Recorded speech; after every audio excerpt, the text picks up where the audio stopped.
The movie opens with the protagonist, Veda, looking absolutely exhausted. She's in that foggy, half-awake state we've all experienced. She's supposed to be multitasking, brushing her teeth while peeing.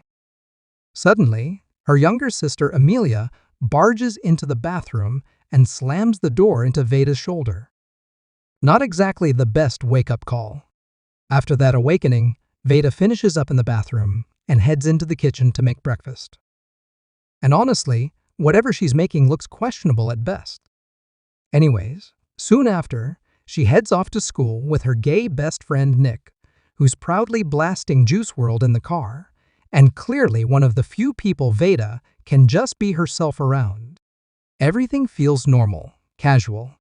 Just two teens heading to school, unaware of how drastically their lives are about to change. Veda settles into class, like any normal day, until her phone starts buzzing with a series of texts from Amelia. They're short, urgent, and anxiety-inducing.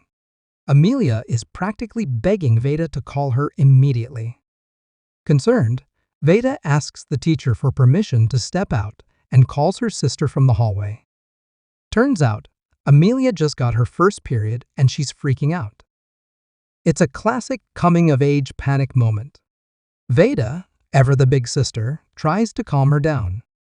Amelia sheepishly admits that she actually stole a pad from Veda's room months ago, just in case this very moment happened.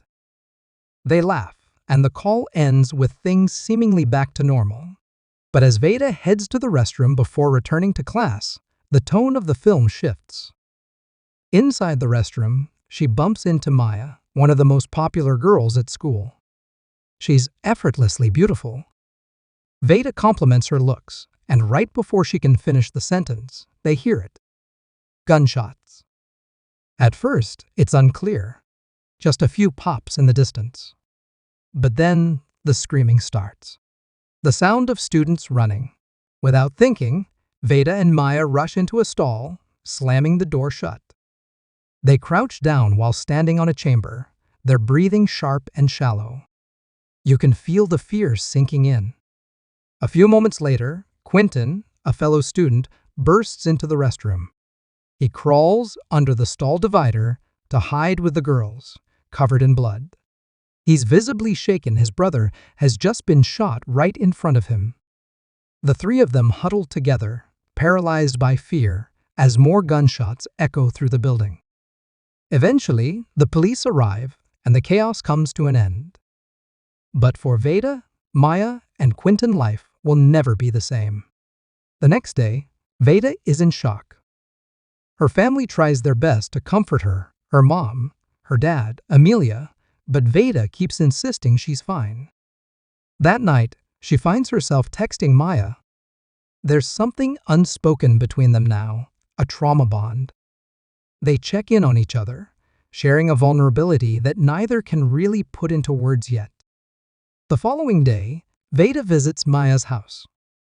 It's stylish, modern, exactly what you'd expect from someone whose parents are celebrity artists always traveling for work. They talk casually at first, Maya's dance career, her social media following, but the conversation eventually shifts to the shooting. Maya admits she hasn't been sleeping. Veda confesses she's been having nightmares. They don't say it out loud, but there's comfort in knowing someone else is just as broken. Later, they attend the memorial service for Quentin's brother. The weight of grief in the room is suffocating. Over the next few days, Veda and Maya grow closer. They hang out more often, talk more deeply. Veda learns that Maya is an only child with absent parents, while Maya learns that Veda has always felt responsible for her little sister. They find solace in each other's presence. Meanwhile, 2 weeks after the shooting, Nick decides to go back to school. Veda, however, still can't bring herself to do it. Her mom is supportive but encourages her to see a therapist. Reluctantly, Veda agrees.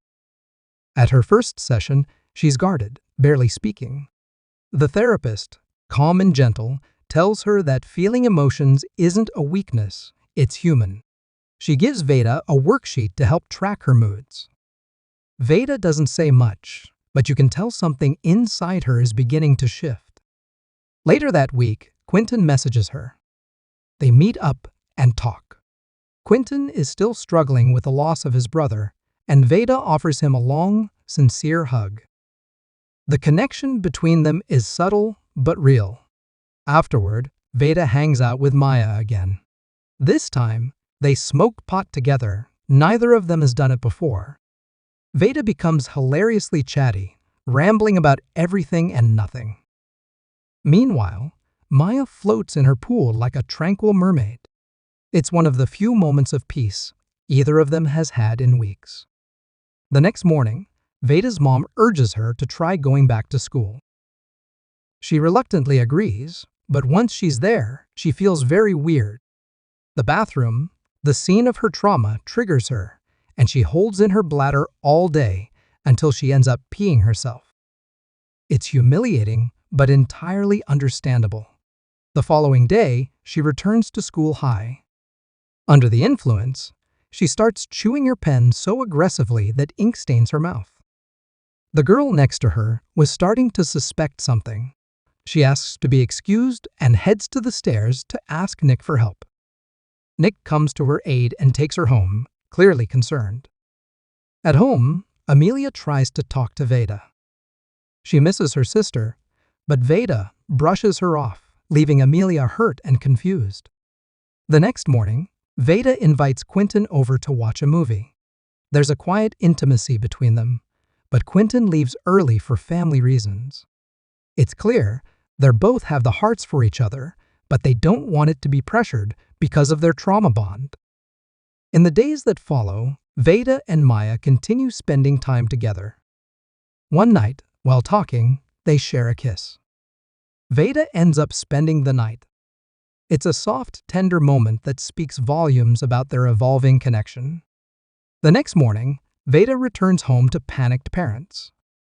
She lies and says she was at Nick's, but the truth catches up quickly when she finds out that Nick was also trying to find her. Her parents jump to conclusions, accusing her of sleeping around. She insists she wasn't, but the tension in the house is thick. She later argues with Nick, who feels abandoned. Veda's been distant, caught up in her own world with Maya, and Nick misses his friend. The fight leaves them both feeling isolated. Later, she calls Quentin. They talk about grief, life, and what it feels like to be forgotten. Veda asks Quentin what his brother was like, and that made him happy, because ever since he died, no one has ever asked him that. In the heat of the moment, Veda kisses him and tries to go further, but Quentin gently stops her. He tells her he's not ready, emotionally or mentally. Embarrassed, Veda leaves the car, apologizing. That night, Amelia sneaks into Veda's room. She's scared, worried that a shooter might come to her school next. Veda comforts her, promising that she'll be okay. Amelia then apologizes for texting Veda about her period the day of the shooting, thinking it's why Veda pulled away. Veda assures her that's not true and finally opens up about her fear, her guilt, her anger. The next day, Veda and her dad have a cathartic moment just yelling out their emotions at this forest, which her dad took her to. It was a fun and honest moment for the two of them. The kind of release didn't fix anything for Veda, but it helped her breathe a little easier. Veda then checks on Maya, who's been quiet lately. She goes to her house since Maya hadn't been answering Veda's texts. When she gets there, they talk about the kiss. Both of them were scared it might ruin their friendship, but they agree it doesn't have to. Whatever they are friends, something more, they matter to each other. At her next therapy session, Veda opens up for real. She says she's angry at the shooter, angry that he destroyed so many lives, but she's also grateful to still be here. She's confused, scared, trying to move forward but stuck in the past. It's not a resolution, but it's a start. Back at home, she hugs her mom and finally tells her everything about Maya, the pot, the confusion. Her mom is stunned, but she listens. She doesn't freak out. She just holds her daughter. Veda then makes a joke about sapphism, which makes her mother very uncomfortable. I'm processing. Don't worry, it was with a girl. Hmm? The sex stuff? It was with a girl.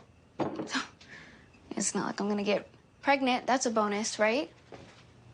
Yeah. Bonus. The movie ends with Veda waiting for Maya outside dance class. She gets a notification on her phone. 12 students confirmed dead in the school shooting.